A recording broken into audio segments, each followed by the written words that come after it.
Sanju Verma, the fact is, you had 18 political parties, which till date, at least in Parliament, haven't quite come together on any issue. Whether it is the ED or what the opposition feels excesses at the hand of the incumbent government by central agencies.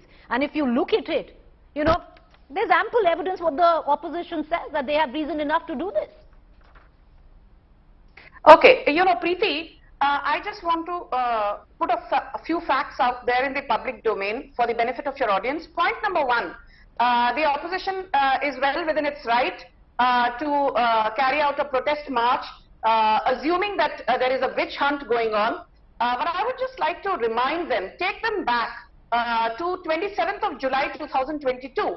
There was a historic verdict by the Supreme Court. While that verdict has been petitioned against, and we've still not heard the last word on that one, the Supreme Court in the July 27, 2022 verdict clearly said that in matters pertaining to money laundering, criminal conspiracy, cheating, the Enforcement Directorate and even the CBI can go and make a suo motu arrest under section 45 of the PMLA Act. And the ED mentioned, pardon me, the Supreme Court mentioned one very interesting thing, that the moment there is a PMLA case that has been slapped against the accused, the burden of proof lies on the accused to prove that he or she is not guilty. Normally in India, you are innocent till proven guilty, but the Supreme Court verdict says that in a PMLA case, you are guilty till proven innocent, and this is as per section 24 of the PMLA Act of 2002. So I simply want to ask the Congress, you know, you can keep whining that, you know, you are being discriminated against.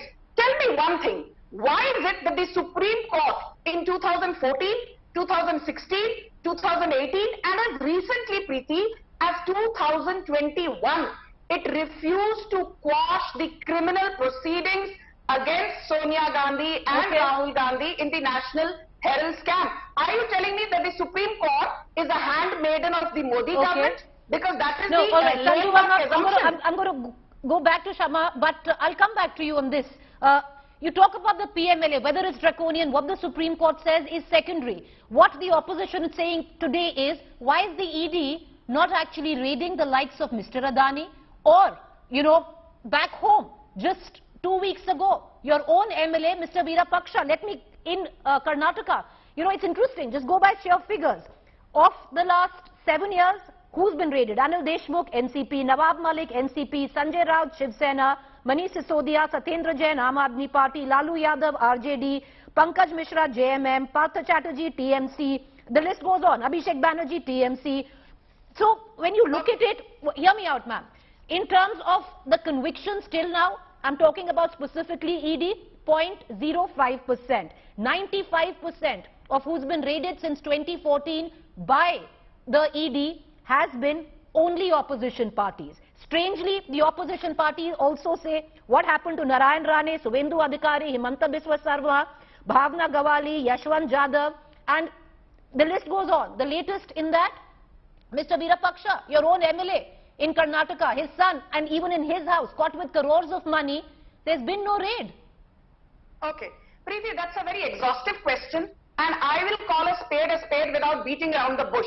I have said this on zillions of debates to opposition members who I have been on the panel with.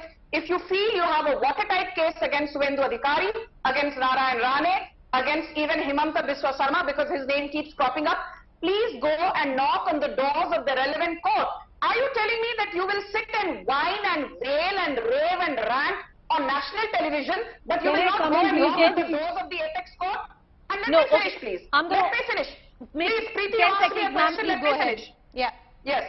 So, point number one, if you have a watertight case, don't start crying on national television. Take your grievance to the Supreme Court for appropriate redressal.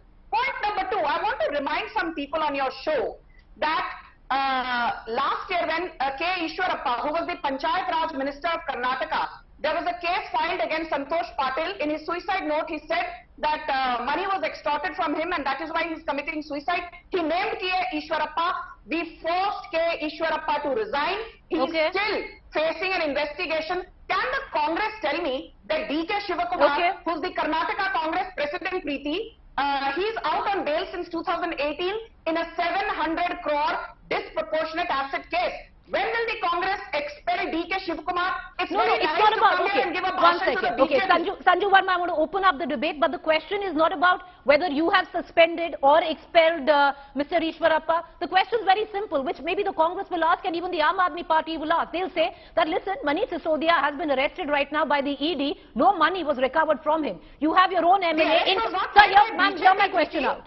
Ma'am, Can hear I my come in, question out. please? Hear my question out. They will come ahead and they will say that what happened to your own MLA, Mr. Virupaksha? He had crores which was found at his residence, at his son's residence. Why hasn't the ED come knocking? That's what the Congress will say. Why no ED case against Mr. Adani?